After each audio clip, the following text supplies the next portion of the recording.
Hi friends, welcome to Praveen sir classes. ఈరోజు March 5th 2025.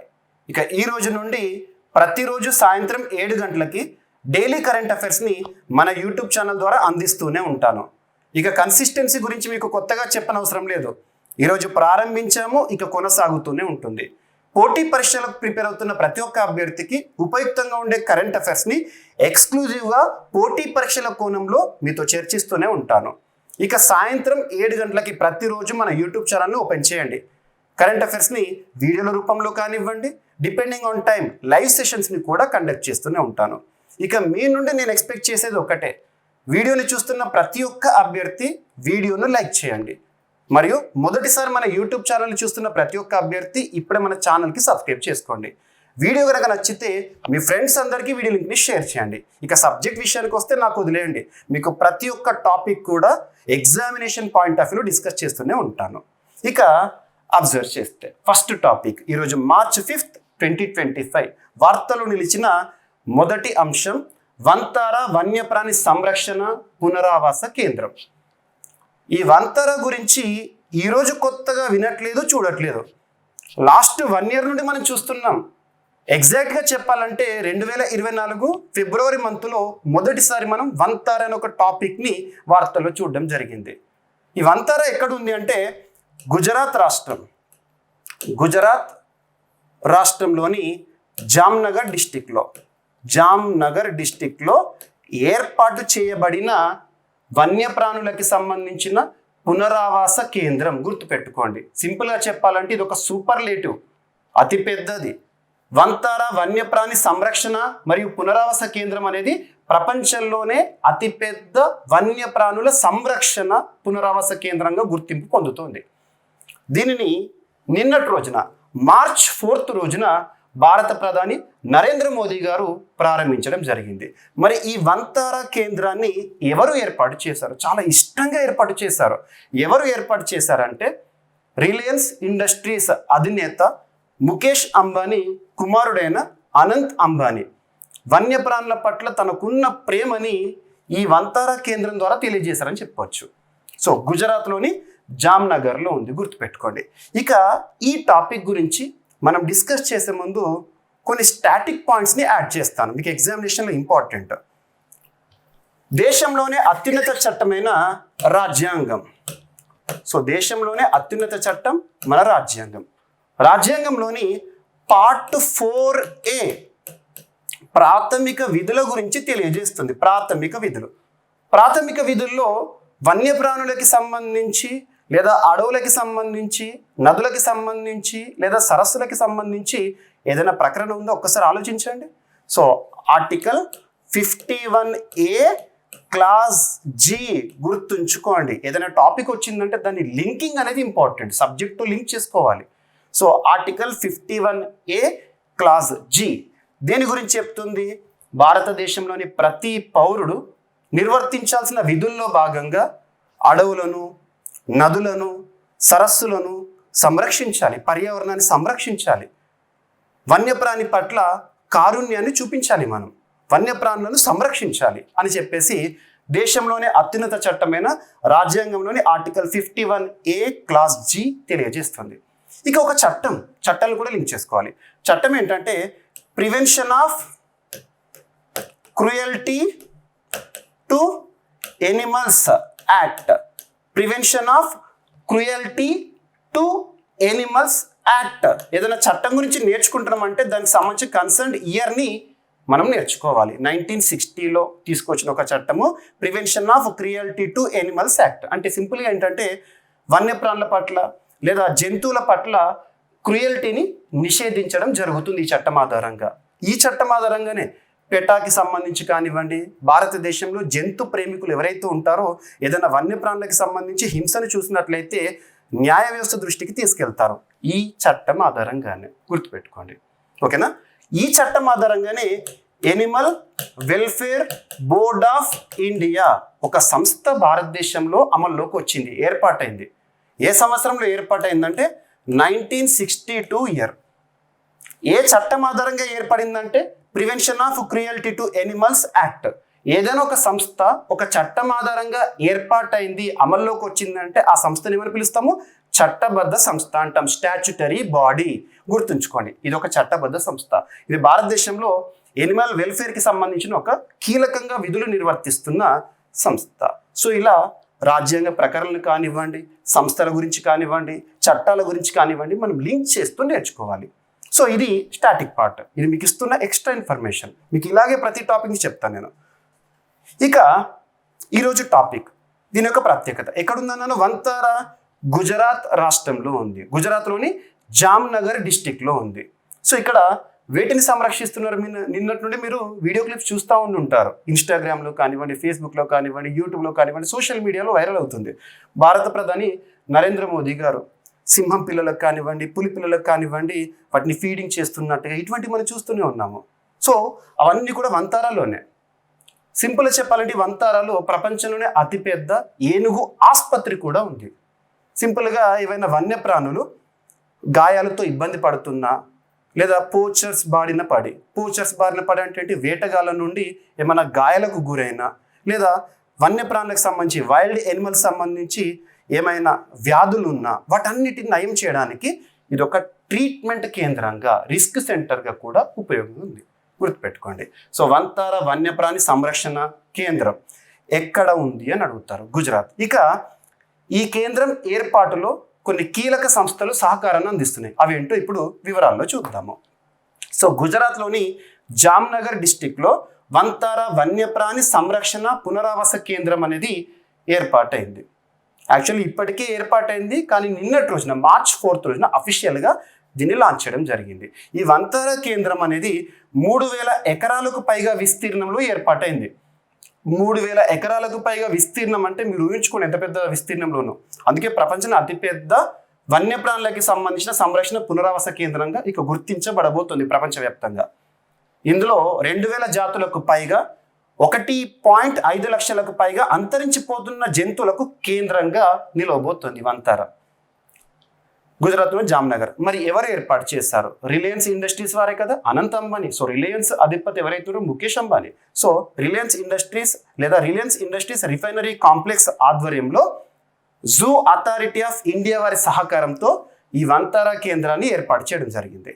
అంతర్జాతీయ స్థాయిలో ఈ కేంద్రం ఏర్పాటుకు సహకరించిన వారు ఎవరని ఎగ్జామినేషన్ పాయింట్ ఆఫ్ వ్యూలో అడగవచ్చు.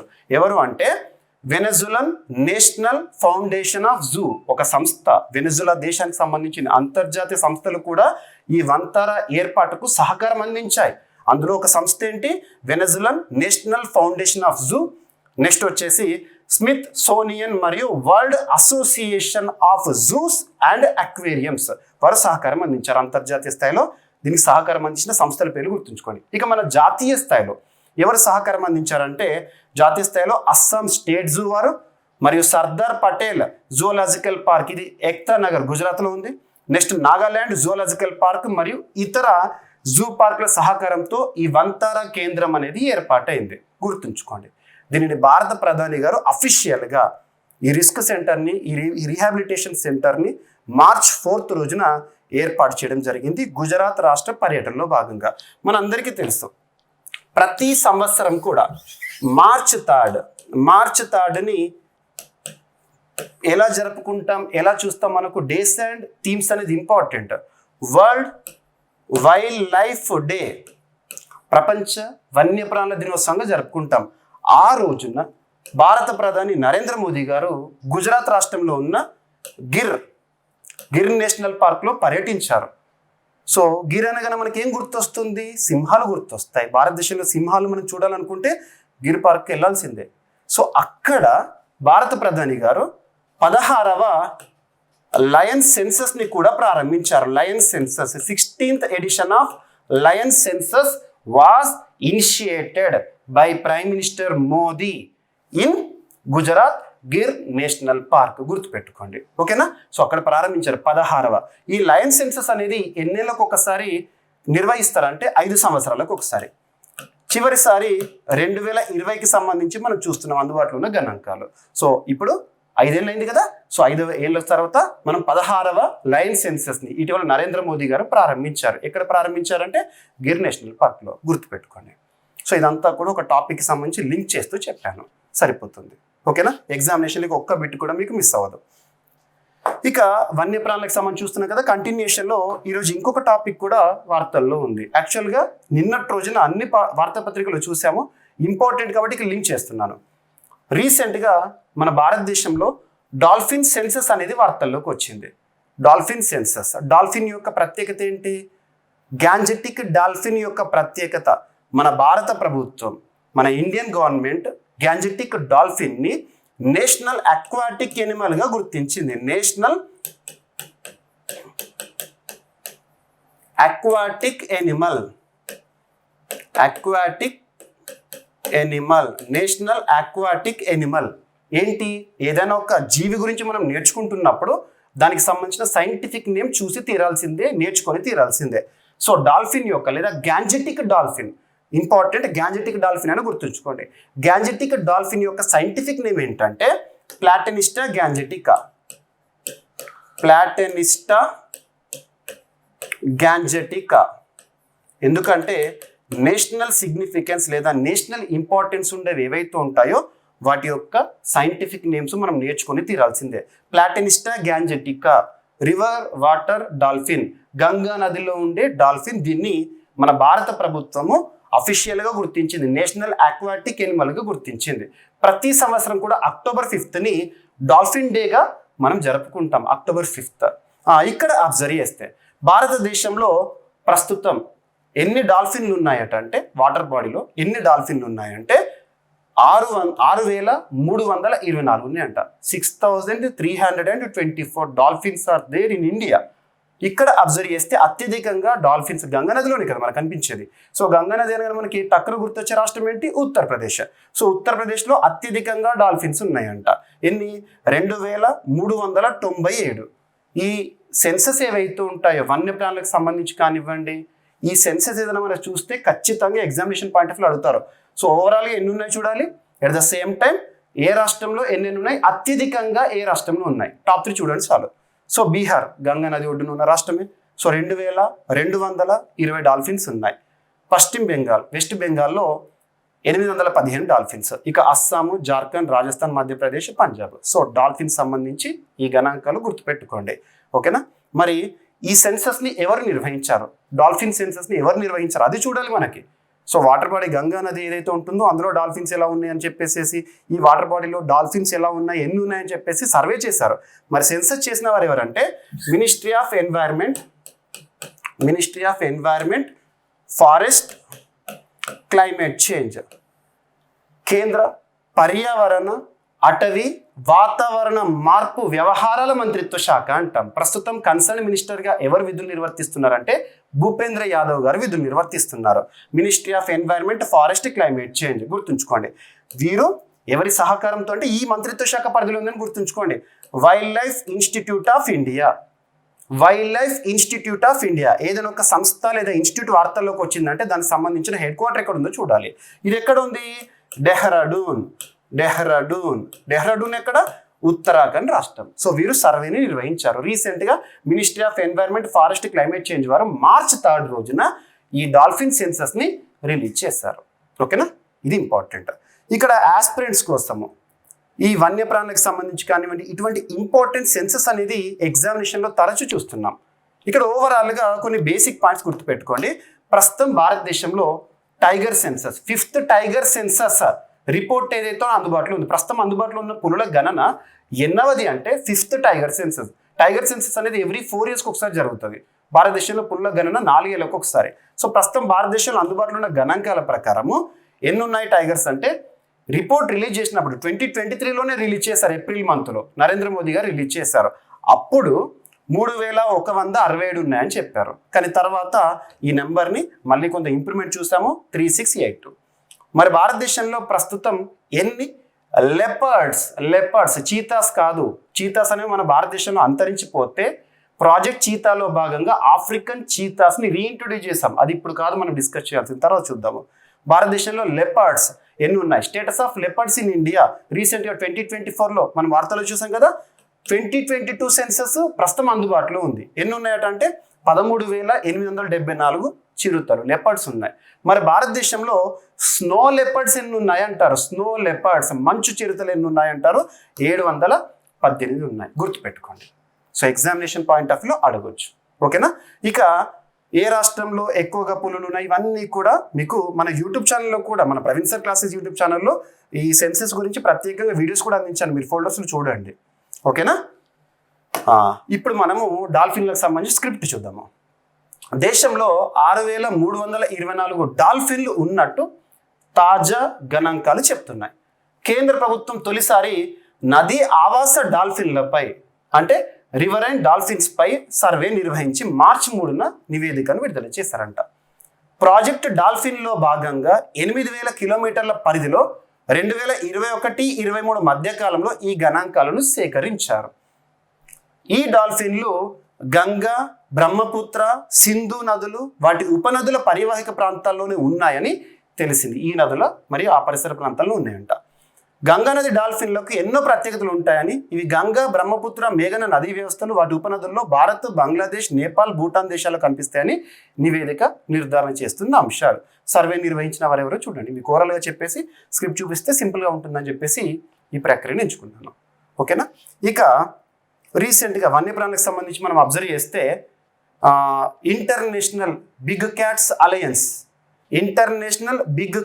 అలయన్స్ అనేది international big cats alliance framework అఫీషియల్గా ఎప్పటి నుండి అమల్లోకి వచ్చింది అంటే 2025 జనవరి 23 నుండి. గుర్తుపెట్టుకోండి. సో ఆ డేట్ గుర్తుంచుకోండి. డైరెక్ట్ ఎగ్జామినేషన్లో బిట్ అడగవచ్చు. ఓకేనా? నెక్స్ట్ వచ్చేసేసి ఆసియా యోగాకు భారత్ ఆతిథ్యం ఇవ్వబోతోందంట. ఈ మంత్లోనే జరగబోతోంది. సింపుల్గా చెప్పాలంటే యోగా రిలేటెడ్గా ఒక స్పోర్ట్స్ ఈవెంట్గా చెప్పొచ్చు. ఇక యోగా గురించి మనం ప్రత్యేకంగా చెప్పాల్సింది ఏంటంటే యోగాకి పుట్టినిల్లు మన భారతదేశం.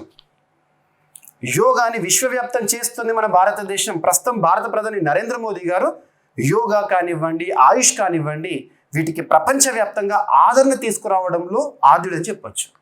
మరి యోగాకి సంబంధించి కొన్ని ఇంపార్టెంట్ పాయింట్స్. యోగాని UNESCO intangible cultural heritage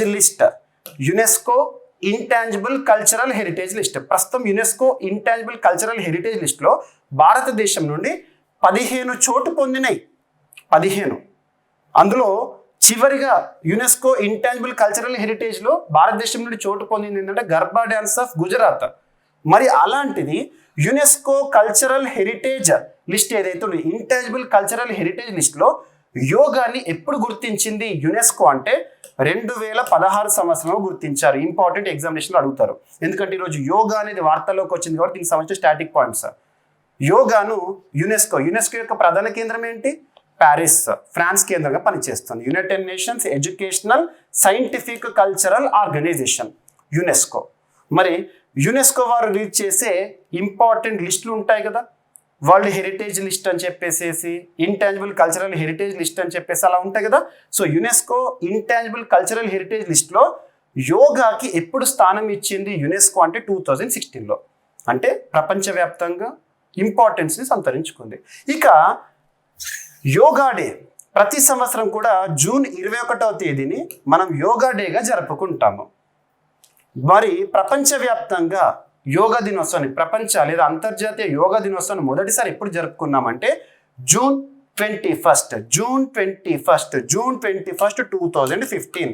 so 2015 2016 ఈ రెండు కూడా యోగాకి ఇంపార్టెన్స్ ఉన్న ఇయర్స్. గుర్తుపెట్టుకోండి. ఇక ఒక ఈవెంట్కి, అంతర్జాతీయ ఈవెంట్కి భారతదేశం ఆతిథ్యం ఇవ్వబోతోంది. అది కూడా యోగాకి సంబంధించి, ఆసియా యోగాకి సంబంధించి. ఎవరు నిర్వహిస్తున్నారో, ఎక్కడ నిర్వహిస్తున్నారో అని అడుగుతారు ఎగ్జామినేషన్లో.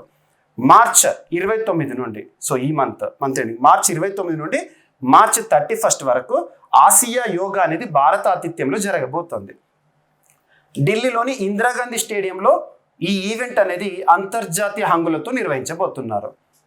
కేంద్ర క్రీడా మంత్రిత్వ శాఖ యోగాసన భారత్ వారి ఆధ్వర్యంలో ఈ ఈవెంట్ అనేది జరగబోతోంది. దాదాపు ఇందులో 16 జట్లు పార్టిసిపెంట్స్గా ఉండబోతున్నాయి. అంతర్జాతీయ ఈవెంట్ ఆసియా యోగా ఆతిథ్యం ఇవ్వబోతుంది భారత్ ఎప్పటి వరకు ఎక్కడ ఎవరు నిర్వహించబోతున్నారు ఇంపార్టెంట్ పాయింట్స్ కవర్ అయిపోయింది సరిపోతుంది. ఓకేనా. నెక్స్ట్ వచ్చేసేసి ఇక పాలిటీకి సంబంధించి కరెంటు పాలిటీలో భాగంగా మనం అర్థం చేసుకోవచ్చు. అనర్హత వేటు పడిన నేతల వివరాలను ఇవ్వండి అని రీసెంట్గా సుప్రీంకోర్టు అడుగుతుంది. ఎవరిని అడుగుతోంది? కేంద్ర ఎన్నికల సంఘాన్ని అడుగుతోంది. ఇక్కడ 2 రాజ్యాంగబద్ధ సంస్థలు వార్తల్లోకి వచ్చినాయి. దేశంలోనే అత్యున్నత న్యాయ వ్యవస్థ మన సుప్రీంకోర్టు. సుప్రీంకోర్టు గురించి దేశంలోనే అత్యున్నత చట్టమైన రాజ్యాంగంలో 5వ భాగంలో ఆర్టికల్ 124 నుండి 147 వరకు సుప్రీంకోర్టు అధికారాలు వీటన్నిటి గురించి న్యాయమూర్తులు ఇవన్నిటి గురించి నేర్చుకుంటాము. ఇక ఎవరిని అడుగుతున్నారు వివరాలు? ఎలక్షన్ కమిషన్ ఆఫ్ ఇండియా అని అడుగుతున్నారు. ఎన్నికల సంఘం, కేంద్ర ఎన్నికల సంఘం. కేంద్ర ఎన్నికల సంఘం అనేది రాజ్యాంగబద్ధ సంస్థ అని ఏదన్నా సంస్థ గురించి మనం చూస్తే కన్సర్న్ ఆర్టికల్ ఏంటో చూడాలి. ఎలక్షన్ కమిషన్ ఆఫ్ ఇండియా అనేది దేశంలోని అత్యున్నత చట్టమైన రాజ్యాంగంలో 15వ భాగంలో ఆర్టికల్ 324 నుండి 329 వరకు ఎన్నికలకు సంబంధించిన ప్రస్తావన నేర్చుకుంటే కదా మనం. అక్కడ ఆర్టికల్ 324 దగ్గర కేంద్ర ఎన్నికల సంఘం గురించి నేర్చుకుంటాం. ప్రస్తుతం కేంద్ర ఎన్నికల సంఘానికి 1+2 బాడీగా పనిచేస్తుంది. 1+2 ఒక ప్రధాన ఎన్నికల కమిషనరు, 2 ఎన్నికల కమిషనర్లు ఉంటారు. రీసెంట్గా 26th CECగా ఈ ఫిబ్రవరి 19th సబ్జెక్టు కండిషన్ 26th CECగా చీఫ్ ఎలక్షన్ కమిషనర్గా మనం జ్ఞానేష్ కుమార్ గారిని చూడడం జరుగుతుంది. రాజీవ్ కుమార్ గారి స్థానంలో రావడం జరిగింది 26th.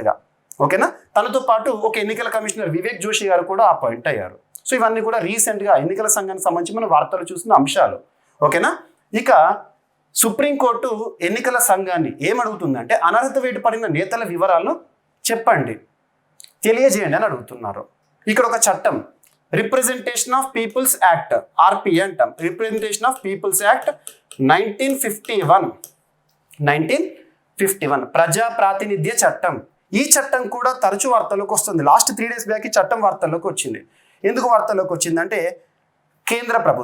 ప్రస్తుత కేంద్ర ప్రభుత్వం సుప్రీంకోర్టుకు ఒక వివరణ ఇచ్చింది. ప్రజా ప్రాతినిధ్య చట్టం అందులోని సెక్షన్ 8, సెక్షన్ 9 ఆధారంగా నేర నిరూపణ జరిగిన లేదా దోషులుగా తేలిన ప్రజాప్రతినిధులకు 6 సంవత్సరాలకు మించి శిక్షను విధించడానికి ప్రస్తుతం అయితే చట్టం అందుబాటులోకి లేదు.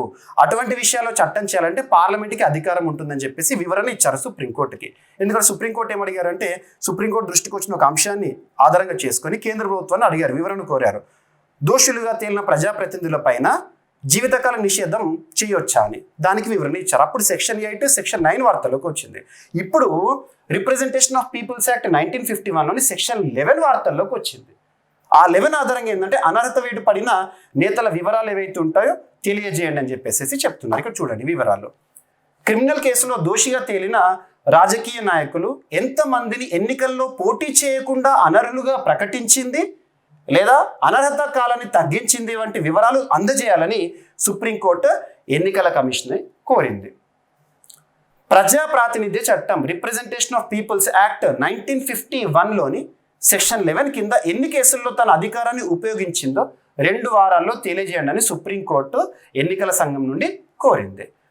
రిప్రజెంటేషన్ ఆఫ్ పీపుల్స్ యాక్ట్ కింద క్రిమినల్ కేసులో దోషిగా తేలిన వ్యక్తి ఎన్నికల్లో పాల్గొనకుండా అనర్హత వేటుకు గురయ్యే కాలం ఆయా నేరాల తీవ్రతను బట్టి ఉంటుందంట. మీకు lily Thomas versus union of India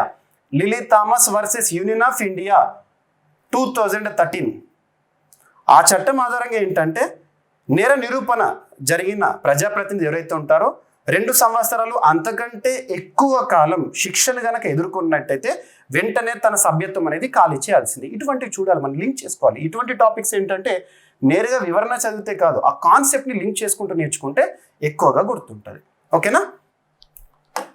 yes, రాజకీయ పార్టీలతో తరచూ సమావేశాలు నిర్వహించాలని ఈసీ అన్ని రాష్ట్రాల ఎన్నికల అధికారులకు తెలియజేసింది. మనకు ఒక్కొక్క రాష్ట్రానికి సంబంధించి ఎన్నికల సంఘం పనిచేస్తుంది కదా, వాళ్ళందరినీ అడిగారు. ఎందుకంటే ఇటీవల వెస్ట్ బెంగాల్ రాష్ట్రంలో తృణమూల్ కాంగ్రెస్ ఆరోపణ ఏంటంటే ఒకే ఓటర్ కార్డు నెంబర్తో మల్టిపుల్ పర్సన్స్కి కార్డుని జారీ చేశారంట. పర్సన్స్ ఏమో డిఫరెంట్, కానీ వాళ్ళకి ఇచ్చే ఓటర్ కార్డు ఏదైతే ఉంటుందో ఒకటే నెంబర్తో ఉంటుందంట. ఇది చాలా వరకు తప్పిదము. ఎన్నికల పరంగా ఓటు వేసేటప్పుడు ఓటు హక్కు మనకు రాజ్యాంగ హక్కు, ఆర్టికల్ 326 ఆఫ్ ఇండియన్ కాన్స్టిట్యూషన్. అది రాజ్యాంగ హక్కు అనేది ఎన్నికల సమయంలో ఆ ఓటర్ కార్డు తీసుకపోతే సో ఈ ఓటర్ కార్డు అనేది వ్యాలిడ్ కాదని అనుకోండి, వాళ్ళు ఓటు వేయడానికి పాపం ఛాన్స్ కోల్పోతారు. సో ఇటువంటివన్నీ జరుగుతాయి. అందుకోసం ఏం చెప్పారంటే అటువంటి తప్పిదాలు ఏమన్నా ఉన్నా లేదా రాజకీయ నాయకులు కానివ్వండి ఇటీవల కాలంలో ఓటర్ల విషయంలో ఏమైనా అవగాహన కార్యక్రమాలు ఉన్నా తరచూ చర్చలు జరపండి, అవగాహన కార్యక్రమాలు తీసుకురండి అని చెప్పేసి ఇటీవల ఎన్నికల సంఘము రాజకీయ పార్టీలతో తరచూ సమావేశాలు నిర్వహించండి అని అన్ని రాష్ట్రాల ఎన్నికల అధికారులను కోరారు. గుర్తుపెట్టుకోండి. సో ఇది లింక్ టాపిక్ అంతే, అంత పెద్ద ఇంపార్టెంట్ కాదు. కాకపోతే ఈరోజు వార్తాపత్రికలు కనబడింది కాబట్టి చెప్పారు. ఇది ఇంపార్టెంట్. లిథియం అనేది ఇటీవల వార్తల్లోకి వస్తుంది, తరచూ వార్తల్లోకి వస్తుంది. సో లిథియం యొక్క ప్రత్యేకత ఏంటి? లిథియం అయాన్ బ్యాటరీస్ అంటాము.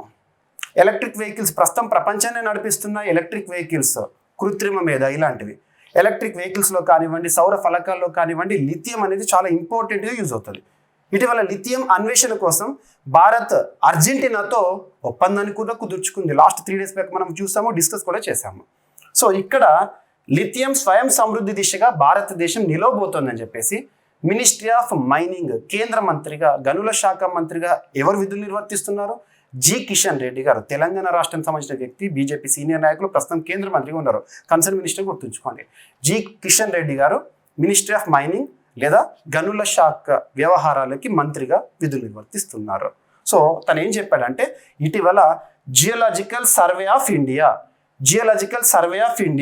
నిన్నటి రోజున మార్చ్ 4th 2025 రోజున ఈ జియోలాజికల్ సర్వే ఆఫ్ ఇండియా ఏర్పాటై 175th ఇయర్ 175 వసంతాల సందర్భంగా ఇటీవల కిషన్ రెడ్డి గారు హెడ్ క్వార్టర్లో, ఈ geological survey of India head క్వార్టర్లో ఈ ప్రత్యేక పర్వదినాన్ని సందర్భంగా తీసుకొని అక్కడ ప్రత్యేక ఆహ్వానితులుగా ఆహ్వానించబడ్డారు. అక్కడ మాట్లాడారు.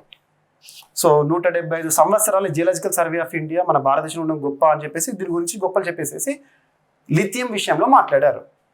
లిథియం అనేది మనం రానున్న 3-4 ఏళ్లలో లిథియం విషయంలో మనం సెల్ఫ్ రిలయంట్గా ఉంటాం, స్వయం సమృద్ధిని సాధించబోతున్నాం అని చెప్పేసి ప్రత్యేకంగా చెప్పారు. ఓకేనా? ఇక్కడ మీరు గుర్తుంచుకోవాల్సింది ఏంటంటే ఇటీవల లిథియం తరచూ వార్తల్లోకి వస్తుంది. లిథియం ఖనిజ అన్వేషణ విషయంలో ఇటీవల భారత్ అర్జెంటీనా మధ్య ఒక ఒప్పందం కుదిరింది. ఓకేనా? లిథియం స్వయం సమృద్ధి దిశగా Bharat geological survey of India 175వ వార్షికోత్సవం జరిగింది. సో మార్చ్ 4th 1851 రోజున ఈ సంస్థ జియోలాజికల్ సర్వే ఆఫ్ ఇండియా అనేది ఏర్పాటైంది. ప్రధాన కేంద్రం వచ్చేసి కోల్కతా. ఎగ్జామినేషన్లో అడగవచ్చు ఇటీవల ఈ క్రింది వాటిలో ఏ సంస్థ 175 సంవత్సరాల పూర్తితో వార్తల్లోకి వచ్చింది అంటారు. ఇలాంటి మనం చాలా చూసాము. జనవరి 15th రోజున చూసాము ఐఎండికి కూడా ప్రత్యేకత 150 years ఆఫ్ ఐఎండి అని చెప్పి చూసాము. సో ఇవన్నీ కూడా మనకి ఎగ్జామినేషన్లో అడిగే అవకాశాలు ఉంటాయి. ఓకేనా? నెక్స్ట్ ఇప్పుడు ఇంటర్నేషనల్ ఇష్యూస్ని డిస్కస్ చేద్దాము. ఇప్పుడు జాతీయ అంశాలను చూసాం కదా, ఇప్పుడు అంతర్జాతీయ అంశాలను చూద్దాం. ఇది ఒక సూపర్లేటివ్ టాపిక్. సూపర్లేటివ్స్ అంటే ఏంటి? అతి పెద్ద, అతి చిన్న, అతి పొడవైన ఇలాంటి ప్రత్యేక పదాలతో కూడిన కరెంట్ అఫైర్స్ని మనం సూపర్లేటివ్స్గా చూస్తున్నాము. సో అంతర్జాతీయ అంశము దక్షిణార్ధగోళంలోనే మనం ప్రపంచ పటాన్ని చూసామనుకోండి, ప్రపంచ పటంలో ఉత్తరార్ధగోళము, దక్షిణార్ధగోళము అంటాము. ఉత్తర వైపు ఉండేది నార్థన్ హెమిస్ఫియర్, దక్షిణ వైపు ఉండేది సదర్న్ హెమిస్ఫియర్. దక్షిణార్ధగోళంలోనే అతి పెద్ద హిందూ మందిరం అనేది ఇటీవల వార్తల్లోకి వచ్చింది. ఈరోజు మీరు వార్తాపత్రికలు చూడొచ్చు, అన్ని వార్తాపత్రికలు కనబడేది. సో హిందూ మందిర నిర్మాణం అనేది ప్రారంభము 2027 సంవత్సరంలో దాన్ని ప్రత్యేకంగా మనం చూడబోతున్నామని చెప్పేసి ఎక్కడ దక్షిణాఫ్రికాలోని జోహాన్నెస్బర్గ్లో దీన్ని బ్యాప్స్ వారు నిర్మించబోతున్నారు. బ్యాప్స్ ఇక్కడ దక్షిణాఫ్రికా అనే దేశం వార్తల్లోకి వచ్చింది కాబట్టి ఇటువంటి టాపిక్స్ చూసేటప్పుడు మీరు మ్యాప్ పాయింటింగ్ అనేది ఇంపార్టెంట్. సో ఇక్కడ చూడండి దక్షిణాఫ్రికా ఆఫ్రికా ఖండంలో దక్షిణ వైపున ఉంటుంది. G20లో సభ్య దేశము. ఓకేనా? ఆఫ్రికన్ యూనియన్ ఏమో రీసెంట్గా 2023లో సభ్యత్వం పొందింది G20లో. కానీ అంతకంటే ముందే G20లో సభ్యత్వం పొందిన ఆఫ్రికా ఖండంలోని దేశం దక్షిణాఫ్రికా. ఇక దక్షిణాఫ్రికా విషయానికి వస్తే 3 రాజధానులు ఉంటాయి. గతంలో మనం ఆంధ్రప్రదేశ్కి గత ప్రభుత్వం 3 రాజధానులు చేస్తా ఆంధ్రప్రదేశ్కి అన్నప్పుడు దక్షిణాఫ్రికాతోనే చాలా మంది కంపేర్ చేశారు. దక్షిణాఫ్రికాకి 3 రాజధానులు ఏంటి అని అడుగుతారు. ఫస్ట్ వచ్చేసేసి ప్రెటోరియా, చూడండి మ్యాప్ చూడండి, ప్రెటోరియా. సెకండ్ వచ్చేసేసి బ్లేమ్ఫోంటైన్, థర్డ్ వచ్చేసి కేప్ టౌన్. ఈ 3 రాజధానులు దక్షిణాఫ్రికా రాజధానులు.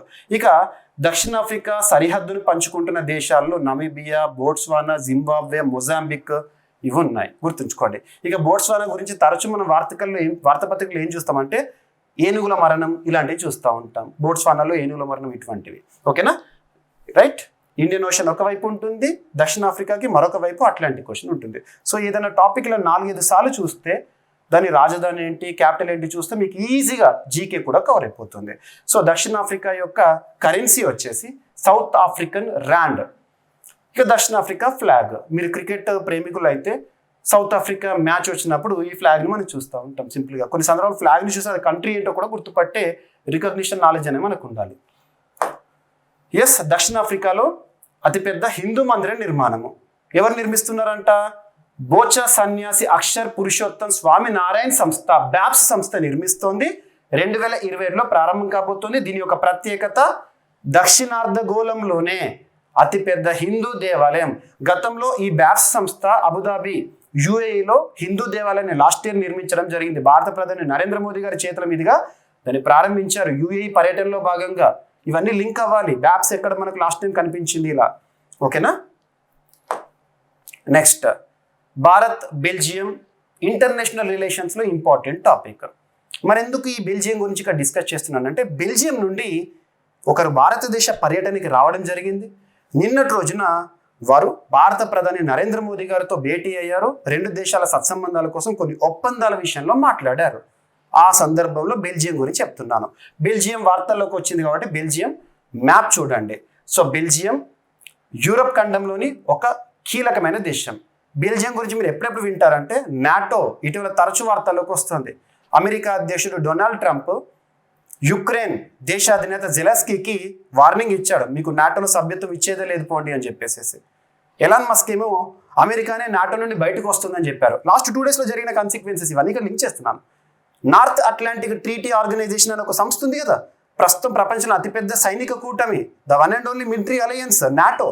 నాటో హెడ్ క్వార్టర్ ఎక్కడ? బెల్జియంలోని బ్రసెల్స్. బెల్జియం రాజధాని ఏంటి? బ్రసెల్స్. సో బెల్జియం కరెన్సీ వచ్చేసి బెల్జియన్ ఫ్రాంక్, గుర్తుపెట్టుకోండి, ఇది స్టాటిక్. మరి ఇండియా బెల్జియం రిలేషన్స్లో భాగంగా మనం ఇక్కడ అబ్జర్వ్ చేయాల్సింది, ఎందుకు ఇప్పుడు డిస్కస్ చేస్తున్నాను. సో నిన్నటి రోజున భారత్ బెల్జియా సంబంధాలు తెరపైకి రావడం జరిగింది. బెల్జియం రాకుమారి ప్రిన్సెస్ ఆస్ట్రిడ్ మన భారత పర్యటనలో ఉన్నారు ప్రస్తుతం. ఈ పర్యటన సందర్భంగా ట్రేడ్ అండ్ కామర్స్, వాణిజ్యము, సాంకేతిక పరిజ్ఞానము, రక్షణ, డిఫెన్స్, వ్యవసాయ రంగాల్లో ఇరు దేశాలు పరస్పర సహకారం అందించుకోవాలని చెప్పేసి చర్చలు జరిపారు. ఎట్ ద సేమ్ టైం ద్వైపాక్షిక వాణిజ్య పెంపు, ఏ దేశమైనా సరే ఒక దేశం మరొక దేశంతో వాణిజ్యాన్ని పెంచుకోవాలని ప్రయత్నిస్తారు. ఇండియా బెల్జియం మధ్య వాణిజ్యం పెంపు కోసం ప్రత్యేకంగా ఒక కమిటీ ఇటీవల భారతదేశ పర్యటనకు వచ్చింది. ఆ కమిటీకి లీడ్ ఎవరంటే రాకుమారి గారు. సో ద్వైపాక్షిక వాణిజ్య పెంపుదల, పెట్టుబడుల ద్వారా సహకారం కోసం ఆర్థిక సహకార మిషన్ అనేది దాదాపు 300 మంది సభ్యులతో 300 మందితో ఉన్న ఒక ఆర్థిక సహకారక మిషన్ ఏదైతే ఉంటుందో ఎవరి ఆధ్వర్యంలో? బెల్జియం రాకుమారి ప్రిన్సెస్ ఆస్ట్రిడ్ గారి ఆధ్వర్యంలో భారతదేశానికి పర్యటనకు వచ్చారు. ఆ పర్యటనలో ఈ రిలేషన్స్ అనేవి వార్తల్లోకి వచ్చినాయి, గుర్తుపెట్టుకోండి, అడగొచ్చు.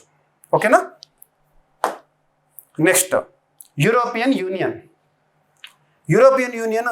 ఇటీవల వార్తల్లోకి వచ్చింది. ఇప్పుడు యూరోపియన్ యూనియన్ సంబంధించి చీఫ్ ఎవరో పేరు గుర్తుంచుకోవాలి. ఈ టాపిక్ సంబంధించి యూరోపియన్ యూనియన్ ఎప్పుడు ఏర్పాటైంది, ప్రస్తుతం యూరోపియన్ యూనియన్లో ఎన్ని దేశాలు సభ్యత్వాన్ని కలిగి ఉన్నాయి, మరియు యూరోపియన్ యూనియన్ యొక్క హెడ్ క్వార్టర్ ఇక్కడ. ఈ పాయింట్స్ స్టాటిక్ పాయింట్స్. దాంతోపాటు ఇప్పుడు కాంటెక్స్ట్ అసలు ఏంటి, ఈరోజు కరెంట్ అఫైర్ టాపిక్ ఈ యూరోపియన్ యూనియన్ గురించి చూద్దాము. సో యూరోపియన్ యూనియన్ ఇక్కడ కనిపిస్తున్న దేశాలన్నీ కూడా యూరోపియన్ యూనియన్లో సభ్యత్వం 27 దేశాలు ఉంటాయి. ప్రస్తుతం 27, గతంలో 28 నుండి ఇప్పుడు 27. ఎప్పుడు ఏర్పాటైంది యూరోపియన్ యూనియన్ అంటే ఎస్టాబ్లిష్డ్ ఇన్ 1993, 1993 సంవత్సరంలో ఏర్పాటైన ఒక అంతర్జాతీయ కూటమి, ఐరోపా ఖండంలోని దేశాల కూటమి అని చెప్పవచ్చు. మ్యాస్ట్రిచ్ డిక్లరేషన్ ఆధారంగా ఈ క్రింది వాటిలో ఏ కూటమి ఏర్పడింది అంటారు. మ్యాస్ట్రిచ్ డిక్లరేషన్ మీకు అప్పుడప్పుడు జీకే పాయింట్ ఆఫ్ వ్యూ కొన్ని క్వశ్చన్స్ అడుగుతారు. బ్యాంకాక్ డిక్లరేషన్ ఆధారంగా ఏర్పడిన సంస్థ ఏంటి ఇలాగా. సో ఇక్కడ మ్యాస్ట్రిచ్ డిక్లరేషన్ ఆధారంగా ఏర్పాటైన ఒక సంస్థ, ఒక కూటమి యూరోపియన్ యూనియన్. ఏ సంవత్సరంలో ఏర్పాటైందంటే November 11, 1993. యూరోపియన్ యూనియన్ యొక్క రాజధాని వచ్చేసేసి బ్రసెల్స్ రాజధాని, గుర్తుపెట్టుకోండి. ఓకేనా? ఎందుకు యూరోపియన్ యూనియన్ గురించి చెప్తున్నానంటే EU రక్షణ కోసం ఇటీవల యూరోపియన్ యూనియన్ 73 లక్షల కోట్లను కేటాయించింది. యూరోపియన్ యూనియన్ రక్షణ కోసం ఇటీవల ఎంత కేటాయించారు వారంటే 73 లక్షల కోట్లు. ఎందుకు కేటాయించారు? ప్రస్తుతం అమెరికా నుండి ఒక రకంగా చెప్పాలంటే అమెరికా సుంకాలు పెంచుతుంది ప్రతి దేశం మీద. దీనికి యూరోపియన్ యూనియన్ సెల్ఫ్ రిలయంట్గా ఉండడానికి కానివ్వండి, ఇటువంటి పరిస్థితుల్లో, అండ్ యుక్రెయిన్కి సహకారం అందించడానికి కానివ్వండి, యూరోపియన్ యూనియన్ దేశాల్లో రక్షణ వ్యవస్థలను బలోపేతం చేసేందుకు మార్చి 4న యూరోపియన్ యూనియన్ కార్యనిర్వాహక అధిపతి 800 బిలియన్ యూరోలతో దాదాపు 73 లక్షల కోట్ల రూపాయలను కేటాయించారు. భారీ ప్రణాళికలో భాగంగా కేటాయించారు. అమెరికా విరమణ వల్ల యూరప్పై పడే ప్రభావాన్ని తగ్గించడంతో పాటు యుక్రెయిన్కి సైనిక బలాన్ని అందించడమే లక్ష్యంగా రూపొందించిన ఈ భారీ ప్రణాళికలను యూరోపియన్ యూనియన్లోని 27 సభ్య దేశాల నేతలు ముందుంచుతామని యూరోపియన్ యూనియన్ కమిషన్ ప్రెసిడెంట్గా ప్రస్తుతం ఎవరున్నారు? ఉర్సులా వాన్ డర్ లియన్ ప్రకటించారు నిన్నటి రోజున. ఇది కరెంట్ అఫైర్స్ టాపిక్. ఎంత కేటాయించారు ఇక్కడ ఈ టాపిక్లో, ఇది ఇంపార్టెంట్. మరి ప్రస్తుతం యూరోపియన్ యూనియన్ కమిషన్కి ఎవరు చీఫ్గా ఉన్నారు? So Ursula von der Leyen. మరి యూరోపియన్ యూనియన్ ఎప్పుడు ఏర్పడింది? హెడ్ క్వార్టర్ ఇక్కడ. ఇలాంటివి అడుగుతారు ఎగ్జామినేషన్లో. ఓకేనా? నెక్స్ట్, ఇంటర్నేషనల్ ఇష్యూస్లో కొంతమంది దేశాధినేతలు వార్తల్లోకి వచ్చారు. ఒక దేశాధినేతనేమో ఇటీవల ప్రమాణ స్వీకారం చేస్తూ వార్తల్లోకి వచ్చారు. ఒక దేశాధినేతనేమో భారత ప్రధాని నరేంద్ర మోదీ గారు తనకు కంగ్రాచులేషన్స్ చెప్పడం ద్వారా వార్తల్లోకి వచ్చారు. ఇద్దరు గురించి చూద్దాము. ఫస్ట్ ఉరుగ్వే అనగానే ఏ ఖండంలో కనబడుతూ ఎక్కువగా ఉరుగ్వే పేరు మనము ఫుట్బాల్ మ్యాచ్లు చూసేటప్పుడు, football world cup, FIFA world cup చూసేటప్పుడు ఉరుగ్వే, పరాగ్వే ఈ జట్ల గురించి చూస్తాము. సో ఇక్కడ ఉరుగ్వేకి నూతన అధ్యక్షుడు ఇటీవల ప్రమాణ స్వీకారం చేశారు. మార్చి 1వ తేదీన ప్రమాణ స్వీకారం చేశారు. సో తన పేరేంటి అంటారు? యమాండు ఓర్సీ. ఇటీవల యమాండు ఓర్సీ ఏ దేశానికి అధ్యక్షుడిగా ప్రమాణ స్వీకారం చేశారో అని అడుగుతారు. సో ఉరుగ్వే దేశం. ఉరుగ్వే ఎక్కడ ఉంది? దక్షిణ అమెరికా ఖండంలోని ఒక దేశము. ఉరుగ్వే దక్షిణ అమెరికా ఖండంలోని ఒక దేశం, గుర్తుపెట్టుకోండి. ఓకేనా? ఉరుగ్వేకి రాజధాని మాంటెవిడో అండ్ కరెన్సీ వచ్చేసి ద పెసో, గుర్తుపెట్టుకోండి. ఇక ఇంకొక దేశం ఈ దేశ అధ్యక్షుడు ఎవరైతే ఉన్నారో ఇటీవల ఎన్నికయ్యారో, కూటమి ప్రభుత్వాన్ని నడపబోతున్నారు, 3 పార్టీలతో కూడిన సంకీర్ణ ప్రభుత్వాన్ని నడపబోతున్న ఆస్ట్రియా ఛాన్సలర్కి భారత ప్రధాని మోదీ గారు అభినందనలు, విషెస్ చెప్పారు. నిన్నటి రోజు మనం వార్తాపత్రికల్లో చూసాము. ఈరోజు వార్తాపత్రికల్లో అన్ని వార్తాపత్రికల్లో చూసాం మనం. సో తన పేరేంటని అడుగుతారు? ఆస్ట్రియా గురించి మనం కొత్తగా వినేది ఏం లేదు. ఇంటర్నేషనల్ అటామిక్ ఎనర్జీ ఏజెన్సీ ఎక్కడ ఉంది అని చాలాసార్లు మనం క్వశ్చన్స్ చూసాము. వియన్నా. సో వియన్నా, ఆస్ట్రియా రాజధాని వచ్చేసి వియన్నా. ఇక ఆస్ట్రియాతో సరిహద్దును పంచుకుంటున్న దేశాలు. ఆస్ట్రియా అనేది ఐరోపా ఖండంలోని ఒక దేశము. ఆస్ట్రియా చుట్టుపక్కల దేశాలను పరిశీలిస్తే చెక్ Republic, Slovakia, Hungary, Slovenia, Switzerland, Germany ఇవి సరిహద్దును పంచుకుంటున్న దేశాలు. సో ఆస్ట్రియా యొక్క రాజధాని వియన్నా. సో ఆస్ట్రియాకి కరెన్సీ ఏంటంటే యూరో. మరి ఆస్ట్రియాకి నూతన ఛాన్సలర్గా, ఆ దేశ అధ్యక్షుడిగా ఎవరు వచ్చారు ఇటీవల అంటే క్రిస్టియన్ స్టాకర్. తను ఏ పార్టీకి సంబంధించిన వ్యక్తి? మీకు రీసెంట్గా తెలంగాణ రాష్ట్రంలో గ్రూప్ 3 ఎగ్జామినేషన్లో అనుకుంటాను శ్రీలంక దేశాధ్యక్షుడిగా ఇటీవల ఎన్నికైన తన పేరు ఇచ్చేసి తను ఏ పార్టీకి చెందినవారు అని అడిగారు. కాబట్టి ఇలాంటివి ఎక్కడైతే నేను ఇంపార్టెంట్ మెన్షన్ చేస్తానో అవి గుర్తుపెట్టుకుని అవి చూడండి చాలు. సో కన్జర్వేటివ్ పీపుల్స్ పార్టీకి చెందిన క్రిస్టియన్ స్టాకర్ ఇంకొక 2 పార్టీల సహకారంతో సంకీర్ణ ప్రభుత్వాన్ని ఏర్పాటు చేశారు. Social Democrats, liberal news party. ఈ 3 కలయికతో ఆస్ట్రియాలో ప్రభుత్వం అధికారంలోకి వచ్చింది, కూటమి ప్రభుత్వం. సో ఎవరు లీడ్ చేస్తున్నారు దేశ ఛాన్సలర్గా? క్రిస్టియన్ స్టాకర్. ఏ దేశానికి అంటారు? గుర్తుపెట్టుకోండి. నెక్స్ట్, అతిపెద్ద మంచు ఫలకం ఇటీవల ఒక్క దగ్గర ఆగింది. ఇన్నేళ్ళు అది ఒక ప్రాంతం నుండి ఒక ప్రాంతానికి పోతా ఉంది. ఇప్పుడు ఆగిపోయింది, ఒక దగ్గర స్తంభించిపోయింది. ఆ మంచు ఫలకం పేరు ఏంటి అంటారు? A23A. మనం చాలాసార్లు వార్తాపత్రికలు చూస్తున్నాము. ప్రపంచంలో అతిపెద్ద మంచు ఫలకము. దాదాపు 40 ఏళ్ళ తర్వాత ఒక దగ్గర స్టాటిక్గా ఆగిపోయింది అది. ఓకేనా? అతిపెద్ద మంచు ఫలకం, largest iceberg in the world at present A23A. అతిపెద్ద మంచు ఫలకం A23A కదలకుండా ఒక చోటుకు చేరిందంట. అంటార్కిటిక్ ఖండంలోని బ్రిటన్ ఆధీనంలో ఉన్న సౌత్ జార్జియా ద్వీప జలాల వద్ద ఇది ఆగిపోయింది. మంచు ఫలకం విస్తీర్ణం వచ్చేసి ఇది ఎంత పెద్దదో చూడండి. ఐస్బర్గ్ ఎంత విస్తీర్ణంతో ఉంటుంది అంటే 4000 చదరపు కిలోమీటర్ల విస్తీర్ణంతో ఉంటుంది ఈ మంచు ఫలకం. 1986లో అంటార్కిటికా తీరరేఖ వెంట ఉన్న ఫిల్షనర్ ఐస్ షెల్ఫ్ నుండి ఇది భారీ స్థాయిలో విడిగిపోయింది. అప్పుడు దాన్ని A23Aగా నామకరణం చేశారు. పేరు గుర్తుంచుకోండి. ఇటీవల A23A వార్తల్లోకి వచ్చింది. అదేంటంటే ప్రపంచంలో అతిపెద్ద మంచు ఫలకం. ఎందుకు వార్తల్లోకి వచ్చిందంటే దాదాపు 40 ఏళ్ల తర్వాత అది ఒక ప్రాంతం దగ్గర చేరింది, ఒక దగ్గర ఆగిపోయింది. దాని విస్తీర్ణం చూస్తే మనకు అర్థమవుతుంది ఎంత పెద్దది అనేది. నెక్స్ట్ మన రాష్ట్రీయ అంశాల్లో భాగంగా మరియు మహిళలకు సంబంధించిన అంశాల్లో భాగంగా ఇంపార్టెంట్. ఆంధ్రప్రదేశ్ రాష్ట్రానికి సంబంధించి ప్రస్తుతం హోంమంత్రిగా ఉన్న అనిత గారు నిన్నటి రోజున శాసన మండలి వేదికగా, ఎందుకంటే ఆంధ్రప్రదేశ్ బైకామరల్ 2 సభలు ఉన్నాయి. శాసన మండలి ఎమ్మెల్సీల సభ ఉంది, ఎమ్మెల్యేల సభ ఉంది. సో హోంమంత్రిగా ఉన్న అనిత గారు నిన్నటి రోజున శాసన మండలిలో ప్రశ్నోత్తరాల సమయంలో ఒక సమాధానం ఇచ్చారు. రాష్ట్రంలో మహిళల రక్షణ కోసం, పని ప్రదేశాల్లో మహిళల సంరక్షణ కోసం ఈ రానున్న అంతర్జాతీయ మహిళా దినోత్సవం రోజున మార్చి 8 ఉంటుంది కదా అంతర్జాతీయ మహిళా దినోత్సవం, ఆ రోజున రాష్ట్ర ప్రభుత్వం శక్తి అనే ఒక యాప్ని ఆవిష్కరించబోతోంది అన్నారు. పని ప్రదేశాల్లో మహిళల కోసం, రాష్ట్రంలో మహిళల సంరక్షణ కోసం. ఇక్కడ అబ్జర్వ్ చేస్తే దేశంలోనే అత్యున్నత చట్టమైన రాజ్యాంగంలో 4వ భాగంలో ఆర్టికల్ 42 మీరు లింక్ చేసుకోవచ్చు. మహిళలు అనగానే పని ప్రదేశాల్లో ప్రత్యేక సౌకర్యాలు ఇలాంటివి, Visakha versus state of Rajasthan ఇలాంటి కేసులు కానివ్వండి. ఓకేనా? సో మహిళల రక్షణ కోసం శక్తి యాప్ను ఈ రానున్న మార్చి 8 అంతర్జాతీయ మహిళా దినోత్సవం రోజున రాష్ట్ర ప్రభుత్వం ప్రారంభించబోతోందని ఆంధ్రప్రదేశ్ రాష్ట్ర హోంమంత్రిగా ఉన్న అనిత గారు నిన్నటి రోజున చెప్పారు. ఓకేనా? ఈరోజు వార్తాపత్రికల్లో దర్శనమిచ్చారు. ఇక ట్రాన్స్జెండర్లపై నిషేధం అనే అంశము. ఏ విషయంలో నిషేధము? మనం లాస్ట్ ఒక 15-20 డేస్ బ్యాక్ ఈ టాపిక్ని చూసాము, చర్చించాము. ఏంటంటే మహిళల క్రీడలు మహిళల కోసమే అని ఒక సిద్ధాంతం. ఎవరు చెప్పారు ఇది? డొనాల్డ్ ట్రంప్ గారు. ఇటీవల అమెరికా అధ్యక్షుడిగా డొనాల్డ్ ట్రంప్ గారు జనవరి 20, 2025 రోజున అమెరికా అధ్యక్షుడిగా ప్రమాణ స్వీకారం చేసిన డొనాల్డ్ ట్రంప్ గారు చాలా చారిత్రాత్మక నిర్ణయాలు తీసుకున్నారు.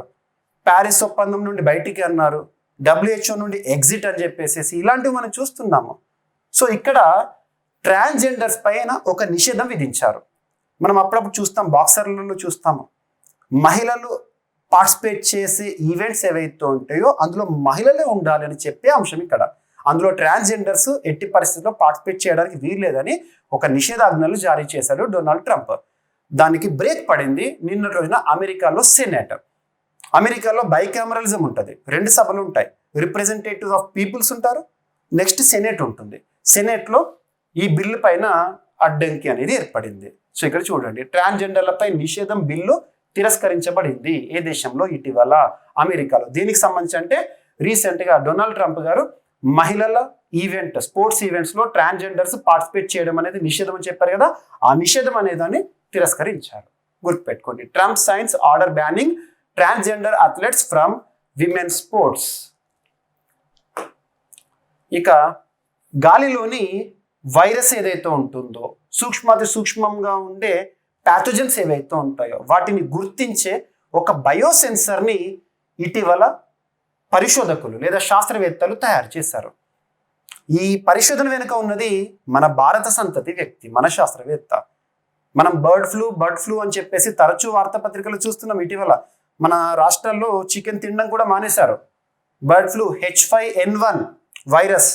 మరి అటువంటి బర్డ్ ఫ్లూ వైరస్ని కానివ్వండి, ఎటువంటి వైరస్లైనా కూడా గాల్లోనే నిమిషాల్లోనే పసిగట్టే ఒక బయోసెన్సర్ని ఇటీవల ఏ శాస్త్రవేత్తలు తయారు చేశారు, ఎవరి ఆధ్వర్యంలో అంటారు? డైరెక్ట్ ఎగ్జామినేషన్ పాయింట్ ఆఫ్ వ్యూలో ఈ బిట్ రావచ్చు. సో అమెరికాలోని వాషింగ్టన్ విశ్వవిద్యాలయ శాస్త్రవేత్తలు ఈ ఇన్నోవేషన్తో వార్తల్లోకి వచ్చారు. ఎవరి ఆధ్వర్యంలో? మన భారత సంతతి, మన ఇండియన్ ఆరిజిన్ సైంటిస్ట్, తన పేరేంటంటే రాజన్ చక్రవర్తి గారి నేతృత్వంలో శాస్త్రవేత్తల బృందం ఈ బయోసెన్సర్ని సృష్టించింది. ఈ బయోసెన్సర్ని మనం ఏమని పిలవచ్చు అంటే విద్యుత్ రసాయన కెపాసిటివ్ బయోసెన్సర్గా చెప్పొచ్చు. గుర్తుపెట్టుకోండి. ఓకేనా? ఇక గంటకు 3,00,000 కిలోమీటర్ల వేగంతో ప్రయాణం చేసే ఒక రాకెట్ ఇంజిన్ని ఇటీవల రష్యా శాస్త్రవేత్తలు గుర్తించారు. ఇవన్నీ సైన్స్ అండ్ టెక్నాలజీ సంబంధించి వార్తలు నిలుస్తున్న వ్యాధులు, అడ్డుకట్ట వేసే వ్యాక్సిన్లు కానివ్వండి, గుర్తించే సెన్సర్స్ కానివ్వండి, స్పేస్ టెక్నాలజీ సంబంధించి కానివ్వండి, డిఫెన్స్ సంబంధించి కానివ్వండి, ఇన్నోవేషన్స్ ఏవైతే ఉంటే అవన్నీ మనం సైన్స్ అండ్ టెక్నాలజీ డిస్కస్ చేస్తున్నాం. సైన్స్ అండ్ టెక్నాలజీ ఈ టాపిక్ స్పేస్ రిలేటెడ్గా. సో మార్స్ పైకి అత్యంత వేగంగా ప్రయాణించగలిగే ఒక రాకెట్ ఇంజన్ని ఇటీవల రష్యా శాస్త్రవేత్తలు సృష్టించారు. దాని గురించి చూద్దాం. Russia's new plasma engine could reach Mars in just 30 days. Mars పైకి 30 రోజుల్లోనే చేరుకునే అధునాతనమైన వేగవంతమైన రాకెట్ ఇంజన్. ఏ శాస్త్రవేత్తలు చూద్దాం. రష్యా అద్భుతాన్ని ఆవిష్కరించింది. అంతరిక్ష పరిశోధనల్లో ఎంతగానో ఉపయోగపడే అత్యంత వేగవంతమైన రాకెట్ ఇంజన్ను అభివృద్ధి చేసింది. రష్యా ప్రభుత్వ సంస్థ అయిన న్యూక్లియర్ కార్పొరేషన్ రోసాటామ్ అభివృద్ధి చేసిన ప్లాస్మా ఎలక్ట్రిక్ రాకెట్ ఇంజన్ గంటకు 3,13,822 కిలోమీటర్ల వేగంతో పయనిస్తుందంట. ఇది కాంతి వేగం కంటే ఎక్కువ కావడం విశేషం. అత్యంత వేగంగా పయనించే ఈ రాకెట్ ఇంజన్ భూమి నుంచి మార్స్ గ్రహానికి చేరడానికి జస్ట్ షార్టెస్ట్ టైం స్పాన్లోనే రీచ్ అవుతుందంట. గుర్తుపెట్టుకోండి, 2030 వరకల్లా ఇది సిద్ధమవుతుందని చెప్పేసి రోసాటామ్ అనే సంస్థ, అభివృద్ధి చేసిన సంస్థ రీసెంట్గా చెప్పారు. ఒక రిపోర్ట్ ఇప్పుడు వార్తల్లో నిలిచిన నివేదికలకు సంబంధించి చూద్దాము. ఈరోజు మీరు అన్ని వార్తాపత్రికలు చూసుంటారు. సో ఇమేజెస్ చూసుంటారు. స్థూలకాయలు భారతదేశంలో పెరుగుతున్నారు, ఒబేస్ పెరుగుతున్నారని చెప్పేసి రీసెంట్గా ల్యాన్సెట్ వారు చెప్తున్న గణాంకాలు. ల్యాన్సెట్ యూకే కేంద్రంగా పనిచేస్తున్న ల్యాన్సెట్ వారు ఇచ్చే జర్నల్స్ కానివ్వండి, రిపోర్ట్స్ కానివ్వండి, ఇండెక్స్లు కానివ్వండి చాలా ఇంపార్టెంట్. సో ఇక్కడ అబ్జర్వ్ చేస్తే ఈ గణాంకాలను చూడండి. 2021లో భారతదేశంలో ఊబకాయలు లేదా స్థూలకాయలు లేదా ఒబేస్ యొక్క పరిస్థితి ఎలా ఉంది? దేశంలో మొత్తం ఊబకాయలు ప్రస్తుతం 18 కోట్ల మంది అంట. దేశంలో ప్రస్తుతం ఊబకాయలు 15 నుండి 24 ఏళ్ల వయస్కులు 1.68 కోట్ల మంది ఉన్నారు. 25 ఏళ్ల పైబడిన పురుషులు 8.5 కోట్ల మంది ఉన్నారు. 15 నుండి 24 ఏళ్ల యువతులు 1.3 కోట్ల మంది ఉన్నారు. 25 ఏళ్ల పైబడిన మహిళలు 9.84 కోట్ల మంది ఊబకాయలు. అండ్ 5 నుండి 14 ఏళ్ల బాలురు ఊబకాయలు భారతదేశంలో 1.3 కోట్ల మంది ఉన్నారంట. 5 నుండి 14 ఏళ్ల బాలికలు 1.24 కోట్ల మంది ఉన్నారంట. ఇక హెచ్చరిస్తున్నారు 2050 నాటికి ఎలా ఉంటుంది భారతదేశంలో ఊబకాయల పరిస్థితి అని. 2050 నాటికి భారత్లో మొత్తం స్థూలకాయల సంఖ్య 45 కోట్లు పురుషులు, 21.8 కోట్ల మంది మహిళలు ఉండబోతున్నారంట. గుర్తుంచుకోండి, 45 కోట్ల మంది ఉండబోతున్నారు. అందులో పురుషులు 21.8 కోట్ల మంది, మహిళలు వచ్చేసి 23.1 కోట్లు. అంటే నెక్స్ట్ 25 yearsలోనే భారతదేశము ఊబకాయల పరంగా చూస్తే ఏ నెంబర్ రీచ్ కాబోతుందంటే 45 కోట్లకు రీచ్ అవుతుంది. ఓకేనా? ఇక ప్రపంచవ్యాప్తంగా యువత పిల్లలు ఊబకాయలు 36 కోట్ల మంది ఉన్నారంట. చైనాలో స్థూలకాయలు 62.7 కోట్లు, అమెరికాలో స్థూలకాయలు వచ్చేసి 21.4 కోట్లు. గుర్తుపెట్టుకోండి, ఇటువంటి రిపోర్ట్స్ ఇంపార్టెంట్. రీసెంట్గా ICMR వారు, Indian council of medical research వారు భారతదేశంలో క్యాన్సర్కి సంబంధించిన గణాంకాలు కానివ్వండి, ప్రస్తుతం ప్రపంచంలో క్యాన్సర్ సంబంధించి క్యాన్సర్ విషయంలో నమోదవుతున్న మరణాల విషయంలో చైనా తర్వాత భారతదేశం సెకండ్ ఉంది. మరణాల విషయంలో క్యాన్సర్ సోకిన వాళ్ళు ఎలా మరణిస్తున్నారు ఆ సంఖ్యను తీసుకుంటే ఫస్ట్ చైనా, సెకండ్ భారత్. అదే క్యాన్సర్ నమోదవుతున్న కేసుల విషయంలో థర్డ్ పొజిషన్లో ఉంది చైనా, అమెరికా, తర్వాత ఇండియా. సో ఇటువంటి రిపోర్ట్స్ ఇంపార్టెంట్, అడుగుతారు మనకి ఎగ్జామినేషన్ పాయింట్ ఆఫ్ వ్యూలో. ఓకేనా? భారత్ ఊబకాయల నిలయంగా మారుతున్నదని ల్యాన్సెట్ నివేదిక హెచ్చరించింది. 2050 నాటికి దేశంలో 45 కోట్ల మంది ఊబకాయలు ఉంటారని అంచనా వేశారు. అదే సమయంలో ప్రపంచవ్యాప్తంగా సగానికి పైగా వయోజనులు ఊబకాయం బారిన పడతారని తేల్చి చెప్పారు. ఓకేనా? సో ఎలా రీచ్ అవుతున్నారు ఏంటని చెప్పేసి ఇందాక మనం చూసాం కదా ఇమేజ్లో, గుర్తుపెట్టుకోండి. ఇక లాస్ట్ టాపిక్ క్రీడలకు సంబంధించి మనం నిన్నటి రోజు చూసాం. March 4న ICC ఛాంపియన్స్ ట్రోఫీ సెమీఫైనల్లో భారత్ వర్సెస్ ఆస్ట్రేలియా. భారత్ ఒక రకంగా చెప్పాలంటే రివెంజ్ తీర్చుకుందని చెప్పొచ్చు. ఎందులో 2023 November 19th రోజున భారత ఆతిథ్యంలో భారతదేశంలో జరిగిన ICC వన్డే మెన్స్ వరల్డ్ కప్లో ఫైనల్లో ఆస్ట్రేలియా చేతిలో మనం ఓడిపోయాము. ఇక నిన్నటి మ్యాచ్ చాలా వరకు ఒక రివెంజ్ అని చాలా మంది అనుకుంటున్నాము. హ్యాపీ థింగ్, మనకి ఇండియా గెలుపొందింది. ఇక ఈ విజయం ఇండియాకి కైవసమైంది కాబట్టి ఆస్ట్రేలియా ఎలిమినేట్ అయిపోయింది. ఇండియా ఫైనల్కి వచ్చేసింది. సో రానున్న సండేలో ఫైనల్ ఉంటుంది. మనం ICC ఛాంపియన్స్ ట్రోఫీ గురించి స్పెషల్గా డిస్కస్ చేద్దాం, no need to worry. So నిన్నటి మ్యాచ్ తర్వాత ఆస్ట్రేలియా కెప్టెన్గా ఉన్న స్టీవెన్ స్మిత్ ఇక వీడ్కోలు పలికాడు. సో ఇటీవల క్రికెట్ ముఖ్యంగా వన్డేస్కి వీడుకోలు పలుకుతూ వార్తల్లోకి వచ్చిన స్టీవెన్ స్మిత్ ఏ క్రీడకి సంబంధించిన వాడు? క్రికెట్. ఏ జట్టుకు సంబంధించిన వాడు? ఆస్ట్రేలియా. గుర్తుపెట్టుకోండి, మంచి స్కిల్ఫుల్ బ్యాట్స్మన్. ఓకేనా? ఎస్. ఇక అభ్యర్థుల కోసం ఈరోజు ప్రశ్న, ప్రస్తుతం జరుగుతున్న ఐసీసీ ఛాంపియన్స్ ట్రోఫీ ఆతిథ్యం ఇస్తున్న దేశం ఏంటి? ఎన్నవ ఎడిషన్ ప్రస్తుతం జరుగుతుంది? ఎన్ని దేశాలు పాల్గొంటున్నాయి? అత్యధిక సార్లు గెలుపొందిన జట్టు ఏంటి? మరియు భారత్ చివరిసారి ఈ టోర్నీని ఎప్పుడు ఎవరి సారథ్యంలో గెలుచుకుంది ఈ టోర్నీని? ఇది మనందరి కోసం ఒక ప్రశ్న. అండ్ అభ్యర్థులు ప్రతి ఒక్కరు కూడా మన వాట్సాప్ ఛానల్కి సబ్స్క్రైబ్ అవ్వండి, ఫాలో అవ్వండి. మీకు మినిట్ టు మినిట్ అప్డేట్స్ ఇస్తున్నాను. మీకు వాట్సాప్ ఛానల్ లింక్ కామెంట్ బాక్స్లో ఫస్ట్ కామెంట్లో పిన్ చేస్తాను. ప్రతి ఒక్కరు ఆ లింక్తో వాట్సాప్ ఛానల్ ఫాలో అవ్వండి. Praveen sir WhatsApp channel. So మీకు మినిట్ టు మినిట్ అప్డేట్ ఇస్తాను. ఇక కరెంట్ అఫైర్స్ పాయింట్ ఆఫ్ వ్యూలో మీకు డైలీ మన యూట్యూబ్ ఛానల్లో నేను అందిస్తూనే ఉంటాను. ఇక కన్సిస్టెంట్గా, మీకు ఆల్రెడీ తెలుసు, కన్సిస్టెంట్గా ఎన్నేళ్ళైనా కూడా నేను అందిస్తూనే ఉంటాను.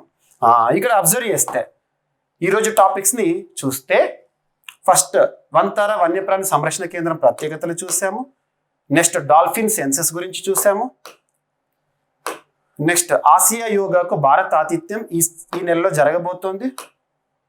నెక్స్ట్ అనర్హత వేటుపడిన నేతల వివరాలను కోరింది supreme court election commission of India నుండి. రాజకీయ పార్టీలతో తరచూ సమావేశాలు నిర్వహించాలని ఈసీ చెప్తోంది. And geological survey of India 175th anniversary మరియు లిథియం స్వయం సమృద్ధి రానున్న 3 ఏళ్లలో. దక్షిణాఫ్రికాలో అతిపెద్ద హిందూ దేవాలయం. నెక్స్ట్ భారత్ బెల్జియం సంబంధాలు. నెక్స్ట్ వచ్చేసేసి EU రక్షణకు 73 కోట్ల రూపాయలు కేటాయించింది EU. ఉరుగ్వే అధ్యక్షుడిగా యమండు ఓర్సీ గారు. నెక్స్ట్ వచ్చేసేసి ఆస్ట్రియా ఛాన్సలర్గా ఇటీవల ఎవరు వార్తల్లోకి వచ్చారు? స్టాకర్ గారు. నెక్స్ట్ వచ్చేసేసి అతిపెద్ద మంచు ఫలకం ఒక దగ్గర స్టేబుల్గా ఆగిపోయింది.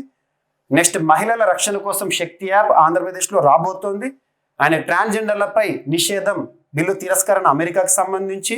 గాల్లో బర్డ్ ఫ్లూ వైరస్ని 5 నిమిషాల్లోనే పసిగట్టే బయోసెన్సార్ని ఎవరు సృష్టించారో?